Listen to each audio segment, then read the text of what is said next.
Okay, everybody, today is every guitar player or guitar collector's favorite day. It is New Guitar Day. And today, as you can see, we've got an Epiphone, and we'll be unboxing this today. We'll do a kind of a test or review of it in a separate video. But interestingly enough, this one actually came from Gibson, USA, even though it is an Epiphone. So this particular Epiphone I'm pretty excited about, though. I actually ordered this 9 months ago, and it's unusual for an Epiphone to take 9 months to get here, but that's because this Epiphone is a rather limited one, and you'll kind of see from the, if you haven't already from the title, that this particular Epiphone, although it was only $8.99 new, I say only, that's on the upper end of what most Epiphones cost. This particular model has been selling for nearly double that on Reverb, and that's really unusual for an Epiphone. I can't think of very many other Epiphone models that have been selling for $1,700. And that's because this one is the Alex Lifeson limited edition model. And when they announced this, I was really excited about it because this particular one has some really unique features compared to any other Epiphone. But let's go through the unboxing first, and we'll kind of go through maybe some of the reasons why this thing is selling for so much money online. So, got the tools, looks like Allen wrenches here. The tremolo arm bar. If you don't know, the Alex Lifeson has a Floyd Rose on it, which you'll see in a minute.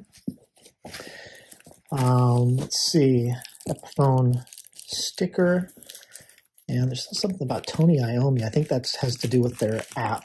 No, this is not the Tony Iommi guitar. So yeah, that's just their Gibson app that they're talking about. I've actually done the 14-day free trial. That's actually a pretty good app if you guys are looking for a good app to learn along with.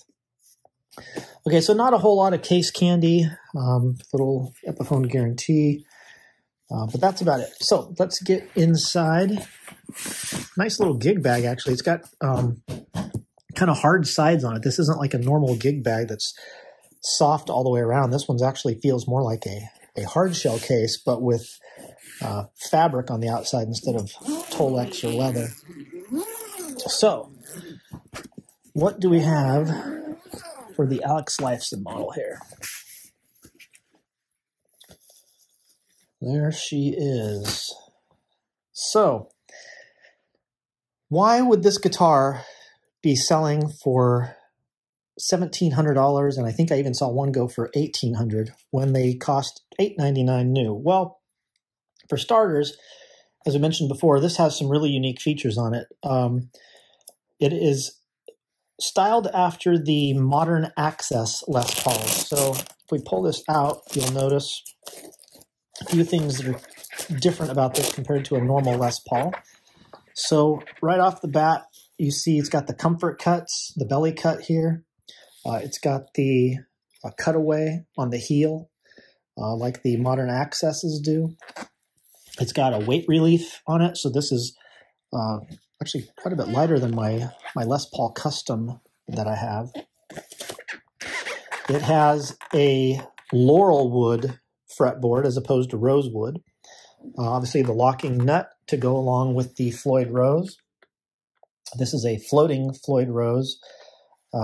It's actually done by Graph Tech as opposed to Floyd Rose, though. It's just a Floyd Rose style.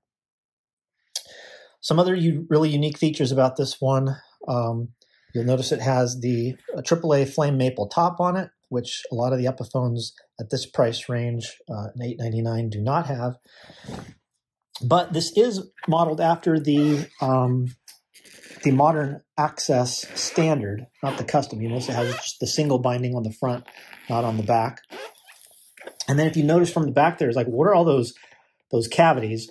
Well, obviously you have the control panel and the springs for the Floyd Rose, but those other two at the bottom down there are because this has a piezo pickup in the bridge, which also makes this rather unique.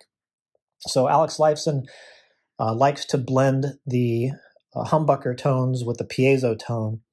And so these pots here, there's push-pull pots for coil splitting the two humbuckers, but then there's also a push-pull pot for turning on and off the piezo, and then you can adjust the volumes. It just has one master tone on here instead of a separate tone. So you got a volume for each humbucker and then a volume for the piezo, so you can kind of blend between the three, which gives you some really unique tone options, especially with the Floyd Rose as well. So you kind of put all of those features together, and it makes for a very, very unique Les Paul. But why is this thing selling for so much more than $899 when you could buy them direct from Epiphone for $899? Well, Epiphone made way fewer of these than we thought. I'm lucky that I ordered this thing right away when I first heard about it, because you can't get them anymore. They are completely sold out everywhere. And so supply and demand, because you can't get them anymore, if you want one, you're going to be paying almost double what one of these costs. The other reason I think is that there actually was a Gibson version of this that came out, gosh, I don't even know now, 8 to 10 years ago, something like that. And those were $5,000, something like that. Also a very limited run. And nowadays, if you want to buy one of those, they are, I think they're like $10,000 or up, if you can even find one. It's rare to even find somebody who's selling one of them. So when Epiphone announced that they were going to do a version of that Gibson, I think a lot of people got really excited that, oh, wow, I can finally get one of those Alex Lifeson models with the piezo and the Floyd Rose and the belly cuts and all the other features for a lot less money. And as a result, these things sold, I think, way faster than Epiphone was anticipating. Honestly, even at $899, I know that's at the upper range for Epiphones, but I honestly thought they might have priced it too low, which, because they sold out in less than a day, they probably did. They probably should have priced this a little bit higher. But when you get a Floyd Rose and a piezo and the AAA flame maple top and a unique Laurelwood fretboard, the belly cuts, all these other features, I was expecting it to be $1,000. So anyway, these sold out really, really quickly. It's also got a unique color. This is called Viceroy Brown, which I don't believe they sell in any other models. It kind of looks like an iced tea burst to me, to be honest with you, but I guess it is slightly different, a slightly different tint on it. So this is the Viceroy Brown.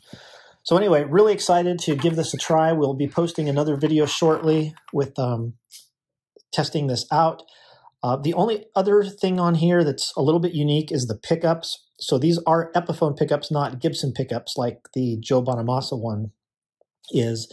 However, Alex Lifeson picked a slightly different one for the neck. So the bridge is the normal burst, or I'm not burst bucker, Pro Bucker 3, which a lot of the Epiphone models have in the bridge.